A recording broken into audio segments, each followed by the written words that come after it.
Alright, so what I'm going to do is I'm going to paint right on her hat very carefully. And let's see, tolerance, find edges. Good, good, and good. So I'm just going to paint right here. And notice it just paints right on there. Now if I go out, it's going to go off her hat. So you want to make sure that you do a fairly good job painting on her hat. And this is where your eye-hand coordination comes in handy with the mouse. Okay? And so you replace the color of her hat. Have you ever seen those pictures where they, like a football picture and everything's black and white and they only paint the helmet blue, or they only have a certain color popping out? Famous artists will do it like with a black and white photo, and then they make the rose red. This is how they do it. Ooh, I kind of went off her hat a little bit because I'm trying to get these pink little dots off her hat. Okay, so when I zoom out, I'm going to use the Alt key. See how I did? I don't know if I did a fairly good job, but we'll see if that works for now. So you guys might have to practice that one a little bit. So that right there is our color replacement. So you're going to have to find that a little bit. All right, let's talk about our saturation with our sponge tool. Oh, I think it's right here, sponge tool, okay? Oh, there's our dodge tool. Okay, sponge tool. Now what we want to do with our sponge tool is you want to change the saturation of the color. You adjust its strength and purity. The sponge tool is useful for making subtle saturation changes to specific areas of an image. You'll use the sponge tool to saturate the color of some of the graffiti.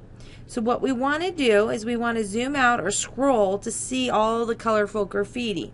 Select the sponge tool, and we're going to use the about 150. We're going to, yeah, let's make it huge. I'm going to go, yeah, there we go. I'm going to make it pretty big. What did I make? 149. Okay, make it 150 if you like round numbers. And we want to change the hardness, let's see, to 0%. Okay. We also want to choose saturate. So we want to saturate our sponge. Okay. If you want to see what desaturate does, go ahead and play with it. And our flow rate. Well, 50% is usually good. I don't know. You can play with it. Let's do 30%. Let's see what happens at 30. I think 30 will be just fine.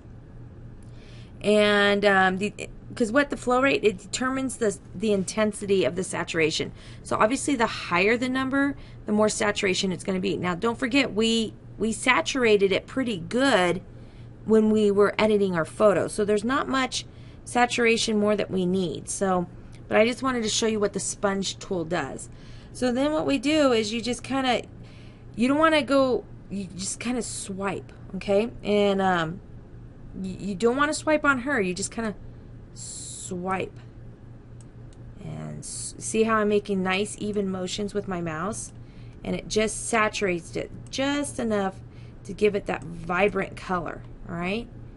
So you guys see the difference? If I go Control Z, watch down here what my last stroke was. See how it's kind of dull? And then I saturate it, okay? But you don't want to go around in circles. You nice even flows with the saturation. All right, one of my favorite is the clone stamping tool. I use this all the time, all right? So clone stamping. See here on the brick pattern, you got this graffiti, but you got this little, it's just distracting to what we want to do. To the picture. And so what we want to do is, I'm going to zoom in. We want to take a nice brick pattern and we want to clone it down. Now this here is a little tricky because it's not as clean as you'd think it is because there's lines. So what we're going to do is we're going to grab our clone tool, okay? And that's too small, so I'm going to make it a little bit larger. Oh, that's too large. All right. And I'm going to hit the Alt key. Notice I have a target, okay? So I have a target up here.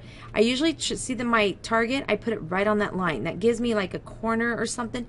Give me a little visual representation of where I'm going to go. So I'm going to hit the corner of that brick. Boom. Then I'm going to come down here And I'm going to line up, see, I'm going to line up my bricks, and then I'm going to click and drag. Okay. Perfect. I'm going to come down again. Now that my target's going to follow me down. So if I need to come back up here and get my target again, let's go up here. Boom. Okay. Maybe I'll go, that looks like a good spot. And then I'm dragging straight to the left, horizontal.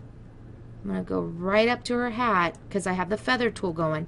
And see how I'm cleaning this up a little bit? Okay. So I'm going to go here. I'm going to come straight down. Maybe right here. I'm going to clean this up just a tad. Okay. It kind of gives you more of a brick feel. I'm going to grab this brick.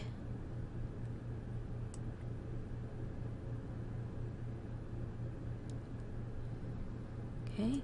Oh, I do not like this line over here. That's going to drive me nuts. So I'm going to come over here and grab some bricks and make sure that I stay within my lines. Okay. All right. And you don't want to do it too much. Let me use my hands so you guys can see what I'm doing. You don't want it to look too fake. Okay. Let's see here. Back to my clone stamping tool. Come down a little ways. I'm going to go up a little bit higher. Alt. I'm using my Alt key. I let go of my Alt key. I'm going to come right here and I'm going to go straight across. Ooh, made a hot mess over there. Got to do that again. I want to make sure those lines of bricks line up so they look legit. Okay, and this still looks like a little bit of a mess. Line up those bricks.